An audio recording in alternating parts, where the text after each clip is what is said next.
जुनी माणसं काही म्हणी वापरत होते, जसं की खोट्याच्या पदरी गोटा किंवा पापाचा घडा भरला की तो उलटणार, अशा आशयाच्या म्हणी. अशीच काहीची परिस्थिती अनेक राजकीय घटनांच्या पाठीमागे किंवा सरकार ज्या पद्धतीने जी नीती राबवते त्या नीतीच्या बाबतीमध्ये होताना दिसून येत आहे.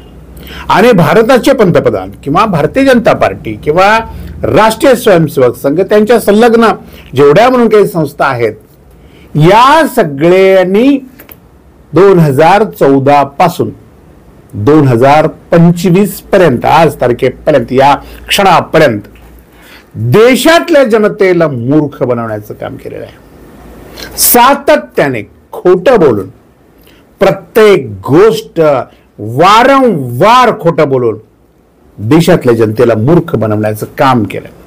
मग देशातल्या जनतेला मूर्ख बनवल्यानंतर आपल्याला तिसऱ्यांदा सत्ता मिळते, तेव्हा आपण प्रचंड ज्ञानी आहोत, विद्वान आहोत, विश्वाला नियंत्रित करू शकू अशी ताकद आता आपल्या बुद्धीमध्ये, आपल्या मनगटामध्ये आलेली आहे. असा गैरसमज मूर्खाच्या नंदनवनामध्ये राहणाऱ्या या सगळ्या भक्त मंडळींना होणे सुद्धा स्वाभाविक आहे. परंतु भारत फसल्यानंतर आपण जगाला अशाच पद्धतीनं पुढे घेऊन जाऊ आणि जगाची वाहवा मिळवू किंवा जगाला आपल्या पाठीमागे घेऊन येऊ किंवा जगाचं समर्थन मिळवू अशी भावना देशाच्या राज्यकर्त्यामध्ये निर्माण झाली. परंतु संपूर्ण जगाने, खास करून आपल्या देशातले खासदार, जे कॉमन खासदार आहेत, हे ऑपरेशन सिंदूरचं यश सांगण्यासाठी आणि पाकिस्तानच्या कुरापती जगाला सांगण्यासाठी जे गेलं होतं ना, हे पूर्ण शिष्टमंडळ संपूर्ण जगभरातल्या 35 देशामध्ये गेल्यानंतर या 35 देशातल्या राष्ट्रप्रमुखांनी, त्यांच्या सरकारने, त्या पूर्णपणे देशातल्या प्रमुख लोकांनी भारताची भूमिका केवळ ऐकून घेतली, त्याचं समर्थन केलं नाही, कोणीही समर्थन केलं नाही. असं का नेमकं घडलं, या महत्वाच्या विषयावर आज आपण बोलणार आहोत. नमस्कार, मी राजीव पाटील आणि आपण पाहताय द रिंगल लाईव्ह. मित्रांनो, अजूनही आपण जर रिंगल लाईव्ह हे आपलं चॅनल सबस्क्राईब केलं नसेल तर जरूर करा. आणि आता येणारी 6 मिनिटे आपण माझ्याबरोबर जुळून राहा, कारण या 6 मिनिटांमध्ये 7 अत्यंत महत्वाचे प्रश्न उपस्थित केले जाणार आहेत. ज्या प्रश्नाची उत्तरं या मूर्खाच्या नंदनवनामध्ये राहणाऱ्या भक्तांनी द्यायची आहेत किंवा त्यांच्या सगळ्या वरिष्ठांनी या सगळ्या प्रश्नाची उत्तर भारताला द्यायचे, देशाला द्यायचे, देशातल्या जनतेला द्यायचे. पहिला प्रश्न काय आहे? 51 खासदाराचं शिष्टमंडळ जगातल्या 35 देशामध्ये मोदींनी पाठवलं. सर्वपक्षीय खासदारांचं शिष्टमंडळ पाठवलं. या सर्वपक्षीय खासदाराच्या शिष्टमंडळाने 35 देशाचा दौरा केल्यानंतर भारताच्या हाती नेमकं काय लागलं? 35 पैकी किती देशानं भारताच्या भूमिकेचं समर्थन केलं? 35 पैकी किती देशानं पाकिस्तान हे दहशतवादी राष्ट्र आहे असं विधान केलं किंवा पाकिस्तानचा निषेध केला किंवा पाकिस्तानची ही भूमिका योग्य नाही असं सौम्य भाषेत तरी म्हटलं? एक अत्यंत महत्वाचा प्रश्न आहे आणि या प्रश्नाचं उत्तर नाही असं आहे. आणि या प्रश्नाचं उत्तर जर नाही असं असेल तर मोदीजींनी या 51 सर्वपक्षीय खासदारांना जगभरामध्ये हजारो कोटी रुपये खर्च करून का पाठवले होते? हा एक महत्वाचा प्रश्न आहे. दुसरा प्रश्न, 35 पैकी किती देश ऑपरेशन सिंदूर प्रकरणामध्ये आपल्या बाजूने उभे राहिले? महत्वाचा प्रश्न आहे ना. जगभरामध्ये मोदीशी फिरले, 120 देशाचा दौरा त्यांनी आपल्या 11 वर्षाच्या कारकिर्दीमध्ये केला 8,000 कोटी रुपयाचं जहाज घेऊन त्यांनी जगाचा प्रवेश केला. त्यांचे सगळे भक्त त्यांना विश्वगुरु या नावानं संबोधायचे. जगाच्या प्रत्येक याच्यामध्ये देशामध्ये जिथे जिथे मोदी जातील तिथे विमानतळापासून पुढे मोदी मोदी असा जय जयकार होता ना, होता की नव्हता? आणि मग या 35 पैकी किती देशांनी भारताचं समर्थन केलं, भारताच्या बाजूने किती उभे राहिले? हा दुसरा प्रश्न. तिसरा प्रश्न आहे, पाकिस्तान हे दहशतवादी राष्ट्र आहे. पाकिस्तान गेल्या अनेक वर्षापासून दहशतवादाला खतपाणी घालतो किंवा जगातले प्रमुख दहशतवादी हे पाकिस्तानमध्ये आश्रय घेतात. पाकिस्तानचं सरकार, पाकिस्तानची गुप्तहेर संघटना, पाकिस्तानचं लष्कर सुद्धा या दहशतवाद्यांना खतपाणी घालतं, हे तर जगाला माहीत झालंय ना. मग एवढं माहीत असताना सुद्धा किती देशांनी पाकिस्तान दहशतवादी आहे असा साधा प्रश्न केला? हा तिसरा अत्यंत महत्वाचा प्रश्न आहे. चौथा प्रश्न आहे, पाकिस्तानला जागतिक बँकेने कर्ज दिले का नाही दिले? आणि जागतिक बँकेचं कर्ज रोखण्यामध्ये भारताला का यश आलं नाही? किंबहुना भारताने हे कर्ज जागतिक बँकेने रोखावं अशी मागणी केली असताना बाकी सदस्य राष्ट्रांनी या मागणीला देशाच्या पाठिंबा का दिला नाही?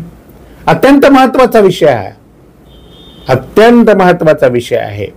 आणि हा विषय देशातल्या प्रत्येक नागरिकाला गंभीर करणार आहे, काळजी करायला लावणार आहे की आपल्या देशाचं नेमकं काय चाललंय, काय आहे आपली मुत्सद्देगिरी, कूटनीती काय आहे, आपलं परराष्ट्र धोरण काय आहे. आपण सध्या कुण्या युगामध्ये वावरतोय आणि भारताची वाटचाल किंवा भारताचं भविष्यामध्ये काय असणार आहे? दुसरा महत्वाचा प्रश्न आहे, अमेरिकेने आणि युनायटेड नेशनने अत्यंत मोठे धक्के मोदीजींना दिलेले आहेत. हे दोन धक्के इतके मोठे आहेत की तिथे आपल्या देशाचा, आपल्या देशाच्या पंतप्रधानाचा, आपल्या सरकारचा पूर्णपणे अपमान झालेला आहे. अमेरिकेने, आपल्या सरकारने, अमेरिकेच्या डोनाल्ड ट्रम्प साहेबांनी जगातल्या ज्या दहशतवादी म्हणून जी राष्ट्र आहेत, ओळखली जातात, अशा राष्ट्रांना आपल्या देशामध्ये प्रवेश करण्याला बंदी घातलेली आहे. अनेक देश आहेत, त्याची एक स्वतंत्र यादी आहे, परंतु अमेरिकेच्या या यादीमध्ये पाकिस्तान का नाही हा महत्वाचा प्रश्न आहे. याचा सरळ अर्थ असा आहे की पाकिस्तान हे दहशतवादी राष्ट्र आहे. पाकिस्तान हे अतिरेक्यांना संरक्षण देतं. पाकिस्तानात अतिरेक्यांचे तळ आहेत. पाकिस्तानचं सरकार, पाकिस्तानचं लष्कर हे अतिरेक्यांना पूर्णपणे मदत करतं. हे अमेरिकेला माहित नव्हतं का? आणि हे माहित असून सुद्धा अमेरिका पाकिस्तानचं नाव त्या काळ्या यादीमध्ये टाकत नाही का? हा एक अत्यंत महत्वाचा प्रश्न आहे, अत्यंत महत्वाचा प्रश्न आहे. ज्याला हे सगळं काय चाललं हे कळतं, त्याच्यासाठी ही घटना अत्यंत महत्वाची आहे. एकीकडे पाकिस्तानचा उल्लेख आपल्या त्या काळ्या यादीमध्ये न करून अमेरिकेच्या राष्ट्राध्यक्षाने पाकिस्तान हे दहशतवादी राष्ट्र नाही असं घोषित केलं आहे का? पाकिस्तानला क्लीन चिट दिली आहे का? पाकिस्तानच्या भूमिकेचं अमेरिकेच्या राष्ट्राध्यक्षांनी समर्थन केलं आहे का? अत्यंत गंभीर हाही एक महत्वाचा मुद्दा आहे. मित्रांनो, दुसरा एक अत्यंत महत्वाचा मुद्दा आहे. युनायटेड नेशनने त्यांच्या अखत्यारीमध्ये किंवा त्यांच्या नेतृत्वाखाली जे सहा युनिट काम करतात, त्यामध्ये एक आहे दहशतवाद विरोधी समिती. आपण जसं कृती समिती वगैरे म्हणतो अशा पद्धतीची समिती. आता या दहशतवाद विरोधी समितीच्या उपाध्यक्ष पदावर युनायटेड नेशनने पाकिस्तानचा उल्लेख केला आहे किंवा हे उपाध्यक्ष पद पाकिस्तानकडे दिलेलं आहे. म्हणजे दहशतवादाला रोखण्यासाठी किंवा दहशतवाद विरोधी चळवळ राबवण्यासाठी किंवा दहशतवादाचा निपात करण्यासाठी जी समिती काम करते, नियंत्रण करते, त्याच्यावर पाकिस्तानला त्याचं उपाध्यक्ष बनवलंय युनायटेड नेशनने. चोराच्या हातामध्ये तिजोरीच्या चाव्या असं आपल्याकडे म्हटलं जातं ना, अशीच ही अत्यंत महत्वाची गोष्ट आहे. का केलं असेल असे युनायटेड नेशनने? पाकिस्तान दहशतवादी राष्ट्र नाही, उलट पाकिस्तान हे दहशतवादी विरोधी समितीचं नेतृत्व करणारं राष्ट्र आहे असं युनायटेड नेशन म्हणतो. गंभीर बाब नाहीये ही. काय चाललंय नेमकं आपल्या देशामध्ये? भारताचं का झाले? भारताची अशी वाईट अवस्था संपूर्ण जगामध्ये भारताची? हे मुद्दे गंभीर नाहीयेत. हे बाजूला सोडून आपण निवडणुकांच्या रॅल्या करत फिरतो. 6 किलोमीटरची रॅली आणि 10,000 लोक, ही आपली अवस्था आहे.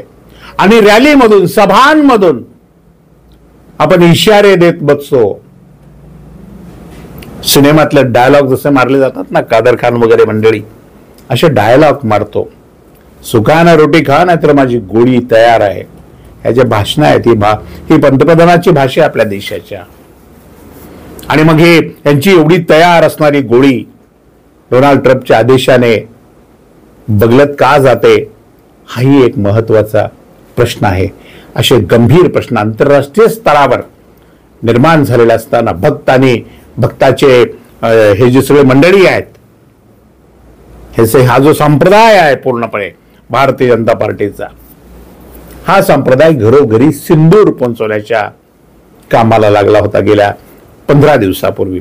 आणि 9 जून पासून या कार्यक्रमाचा शुभारंभ होणार होता.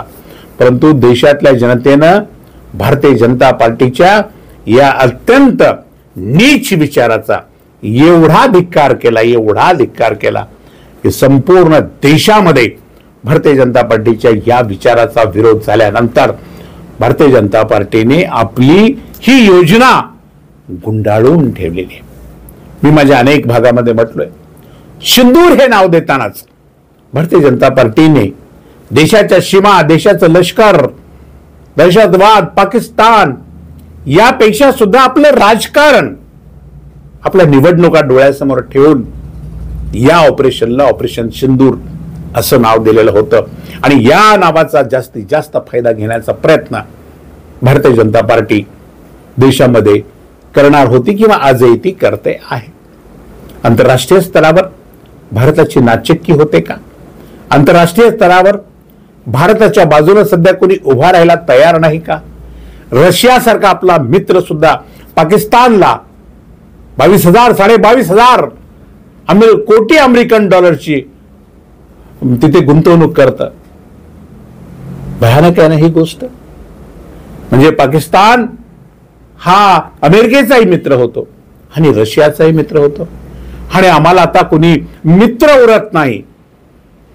ना डोनाल्ड ट्रम्प आमचे मित्र आहेत, ना रशिया आमचा मित्र आहे, चीन तर आमचा दुश्मन आहेच आहे. अहो इतकंच नाही, जे आपले शेजारील राष्ट्र आहेत हे राष्ट्र सुद्धा मोदीजींचा आणि भारत सरकारच्या बाजूने उभे राहायला तयार नाहीत का?